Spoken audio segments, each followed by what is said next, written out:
عالمی دبستان ادب کی جانب سے سفیر عشق عباس تابش صاحب کا بہت شکر گزار ہوں کہ انہوں نے یہاں ہمارے پروگرام میں شرکت فرمائی اور اس کے لیے پاکستان سے تشریف لائے، اور ابھی ان کا امریکہ کا سفر یہ اپنے عشق کے پیغام کے ساتھ جاری رکھیں گے۔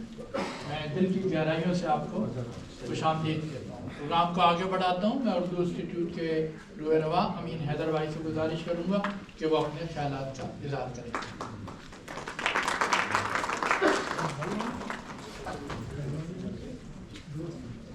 آ کے بیٹھے بھی نہ تھے کہ نکالے گئے۔ تو خواتین و حضرات، واقعی وقت کی بڑی کمی ہے۔ مسعود بھائی محبت کرتے ہیں، بہت ہی ذوق اور شوق سے بلاتے ہیں، لیکن پرابلم یہ ہوتا ہے کہ جب میں ان کی خبروں میں اپنے آپ کو تلاش کرتا ہوں تو مجھے تلاش کرنا پڑتا ہے کہاں ہوں میں۔ بلکہ ابھی تو ایک ویڈیو کے ساتھ بھی حادثہ ہو گیا، سب کی ویڈیوز آگے میری نہیں آئی۔ انہوں نے وعدہ کیا ہے کہ وہ ویڈیو آئے گی، تو ایک شیئر ان کی نظر کر کے پھر آگے بڑھتا ہوں۔ جی وہ ویڈیو جو ہے اس میں جی اس کا جواب تھوڑی دیر میں بدل سکتا ہے۔ اچھا، تو وہ ہے کہ غلط ہو آپ کا وعدہ کوئی خدا نہ کرے، مگر حضور کو عادت ہے بھول جانے کی۔ یہ جو ہے ہمارا ان کا مذاق چلتا رہتا ہے۔ یہ اس اسکول میں استاد تھے جس کا میں شاگرد تھا، لیکن میں سینئر ہوں ان سے، تو لہٰذا میرا ادب یعنی سینیورٹی کے حساب سے جو ہے اپنی جگہ۔ اچھا دیکھیے، آج کی یہ محفل دیکھ کے میں واقعی اس قدر خوش ہو رہا ہوں۔ کاش کہ مادھوری دیکشت جن کا آج پروگرام ہے وہ یہاں آتی ہیں اور وہ دیکھتی ہیں کہ کس کی محبت میں زیادہ لوگ آتے ہیں۔ طاہرہ ندا، آپ کو بہت مبارک ہو۔ یہ دیکھیے آپ کو محبت، اتنے لوگ میں نے کبھی نہیں دیکھے، اور باہر سے بھی آئے ہوئے لوگ۔ تابش بھائی، واہ واہ، سبحان اللہ، ماشاء اللہ۔ تو خواتین حضرات دیکھیے، ایک چھوٹی سی بات میں کر کے پھر رضا کی طرف آتا ہوں کہ خواتین نے بڑی مشکل سے اپنے آپ کو منوایا ہے۔ خواتین کی شاعری جو ہے وہ ایسا نہیں ہے کہ آج کی شاعری ہو، لیکن ان کو موقع نہیں دیا جاتا تھا، ان کو پردے میں رکھا جاتا تھا۔ ان کو صرف اس بات کی اجازت تھی کہ وہ پردے کے پیچھے، چلمن کے پیچھے سن لیں، لیکن شاعری کریں نہیں، ان کو اجازت نہیں ہوتی تھی۔ لیکن یہ مجمع میں آنا جو شروع کیا انہوں نے، اور پھر انہوں نے جو اپنے آپ کو منوانا شروع کیا، تو اس کے اوپر مجھے حفیظ کا وہ شعر یاد آتا ہے کہ کیا تھا کہ حفیظ اہل زبان کب مانتے تھے، بڑی مشکل سے، بڑے زوروں سے منوایا گیا۔ جی ہاں، بڑے زوروں سے منوایا گیا۔ تو یہ خواتین نے بڑے زوروں سے منوایا، کیونکہ میں تھوڑا سا پڑھ رہا تھا تو مجھے پتہ چلا کہ بعض خواتین جو ہیں وہ اپنے ناموں سے نہیں، بلکہ اپنے، جیسے مثال کے طور پہ خاتون تھی زاہد خان شیروانیہ، تو وہ زال اور خے اور شین کے نام سے اپنی شاعری کیا کرتی تھی۔ مطلب یہ تو بہت طویل بات ہے، تو اس کو جانے دیتے ہیں۔ لیکن میں بتاؤں کہ پھر ایسا ہوا کہ ادا جعفری، کشور ناہید، فہمیدہ ریاض، زہرا نگاہ، پروین شاکر، اور خود امریکہ میں، کینیڈا میں نسیم سید، صبیہ صبا، حمیرہ رحمان، شاہدہ حسن، مونا شہاب، یہ تمام ایسے لوگ ہیں کہ جنہوں نے شاعری میں اپنے آپ کو نہ صرف منوایا بلکہ آج ان کو بہت قدر کی نظر سے پوری دنیا میں دیکھا جاتا ہے۔ تو اس تمہید کے بعد میں یہ کہوں گا کہ خواتین کی شاعری کی دو چیزیں مجھے بڑی پسند ہیں۔ جو نسائی کرب خواتین کے پاس اس کا اظہار ہے وہ مرد حضرات نہیں کر سکتے، اور دوسری چیز یہ کہ وہ بڑی بولڈ ہے۔ ہمارا شاعر جو ہے وہ تو یہ کہتا ہے کہ تم میرے پاس ہوتے ہو گویا جب کوئی دوسرا نہیں ہوتا۔ اس میں یہ ہمت نہیں ہے کہنے کی کہ تم میرے پاس ہوتی ہو گویا جب کوئی دوسری نہیں ہوتی، لیکن ان میں یہ ہمت ہے۔ اور دیکھیے پروین شاکر کا اسی تناظر میں یہ شعر کہ اس طرح اگر چاہتا رہا پہم سخنوری میں مجھے انتخاب کر دے گا۔ تو اس قدر خوبصورت شاعری ان لوگوں کی خواتین کی ہوتی ہے، اور خواتین نے بہت ہی زبردست قسم سے اپنا مقام پیدا کیا۔ اس تمہید کے بعد کہ طاہرہ کے بارے میں میں یہ کہوں گا کہ مجھے یہ تو علم تھا کہ ان کا ادب سے عشق امتیاز ہے، لیکن اس سے زیادہ خوشگوار انکشاف یہ تھا کہ طاہرہ ایک منفرد لہجے کی شاعرہ تھی۔ چونکہ وقت کم ہے، میں بہت سی ساری چیزیں لکھ کر لایا ہوں، بہت ساری باتیں کرنی تھی، لیکن میں 2-4 اشعار طاہرہ کے، جیسے ابھی مونا شاہد صاحبہ فرما رہی تھی، مجھے جو اچھے لگے میں وہ عرض کرتا ہوں، پھر میں اجازت چاہوں گا. انشاءاللہ کسی موقع پہ جب وقت ہوگا تو ہم تفصیلی گفتگو بھی کریں گے. بلکہ میں آپ کو کہوں گا ایک عباس بھائی کا مضمون، مونا کا مضمون اور اشفاق حسین کا مضمون، یہ آپ 3 مضامین اگر پڑھیں تو طاہرہ کی شاعری کا آپ لطف لیں گے جب آپ وہ شاعری پڑھیں گے اس کو.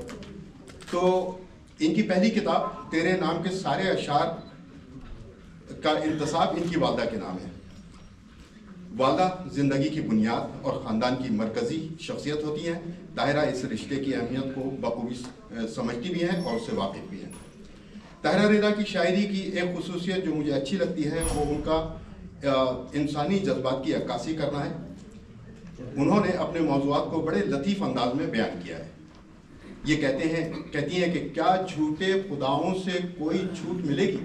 آپ کہیں چھپ جائیے، کسی طریقے سے بھی آپ اپنے آپ کو ان سے بچانے کی کوشش کیجیے، لیکن آپ بچ نہیں سکتے. تو وہی کہتی ہیں کہ کیا جھوٹے خداؤں سے کوئی چھوٹ ملے گی؟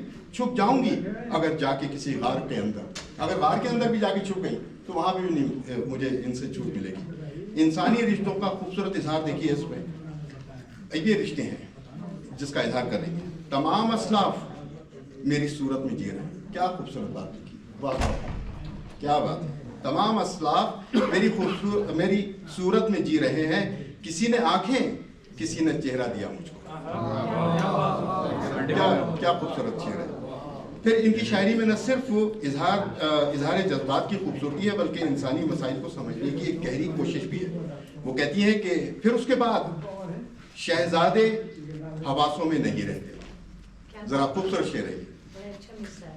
پھر اس کے بعد شہزادے حواسوں میں نہیں رہتے. بڑی ظالم ہے یہ ڈالر کی اور دینار کی خوشبو. یہ حقیقت ہے. سارے بچے چلے گئے، ماں باپ اکیلے رہ جاتے ہیں، ڈالر کی خوشبو لے جاتی ہے ان کو. اور طاہرہ نے اپنی شاعری میں حقیقت اور زندگی کی پیچیدگیوں کو بڑی مہارت سے اجاگر کیا ہے.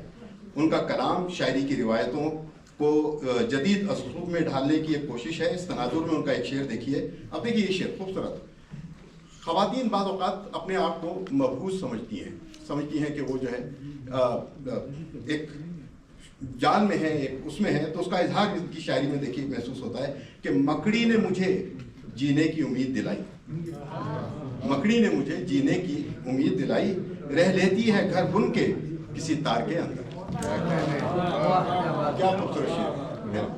اچھا اب اس کے بعد دیکھیے ان کے اشعار میں موضوعات کی وسعت اور فکر کی گہرائی سے متعلق شعر ملاحظہ فرمائیے. دیکھیے شاعر آپ سے 2 قدم آگے جا کے سوچتا ہے. ہم عام طور پہ نہیں سوچتے ان تمام باتوں کو، لیکن شاعر اس سے آگے جا کے سوچتا ہے. اب اس شعر میں دیکھیے وہ کیا کہہ رہی ہیں. ہر جگہ یوسف کنعان کہاں ملتا ہے. ہر جگہ یوسف کنعان کہاں ملتا ہے. ہر کنویں کو کوئی مہمان کہاں ملتا ہے. ہم نے اس کنویں کی خوش نصیبی پہ غور ہی نہیں کیا کہ جس کو یہ اعزاز حاصل ہوا کہ جہاں پہ حضرت یوسف علیہ السلام جا کے وہاں پر تھوڑے دن رہے اور اس کنویں نے ان کی میزبانی کی. ہمیں یہ اعزاز جو ہے ہم اس لیول پہ سوچ ہی نہیں رہتی ہے. اس انداز یہ توجہ جو ہے انہوں نے طاہرہ نے دلائی. ان کے اشعار میں نسائی جذبات کی عکاسی بھی ہے جس کا میں نے شروع میں کیا تھا. اب دیکھیے خوبصورت 2 شعر میں پڑھ رہا تھا اور جھوم رہا تھا. میں اپنی آنکھوں میں کاجل لگا کے سوئی تھی، تمہارے نام کے سپنے جگا کے سوئی تھی، اور سجا دیے ہیں ستارے کسی نے آنچل پہ، تیرے خیال کا گوٹا لگا کے سوئی تھی. کیا طبیعت خوش ہو گئی. واہ واہ. اسی طریقے سے یہ کہتی ہیں نسائی کرب کا ایک اور اظہار دیکھیے کہ عجیب طور سے اس نے بھلا دیا مجھ کو کہ پہلے دیکھ کر نہیں سوری میں نے کچھ غلط لکھ لیا. اس شعر کو میں اسکپ کر دیتا ہوں. جی یہ شعر صحیح. کون سا یہ حضرت وہ اپنا حضرت یوسف والا نہیں یا یہ اچھا میں اپنی آنکھوں میں کاجل لگا کے سوئی تھی، تمہارے نام کے سپنے سجا کے سوئی تھی، اور سجا دیے ہیں ستارے کسی نے آنچل پہ، تیرے خیال کا گوٹا لگا کے سوئی تھی. اور جناب آخر میں بس یہ کہوں گا کہ طاہرہ استعاروں اور تشبیہوں کا بھرپور استعمال کرتی ہیں. ان کا کلام قاری کو فکری اعتبار سے بھی متاثر کرتا ہے. یہ کہتی ہیں کہ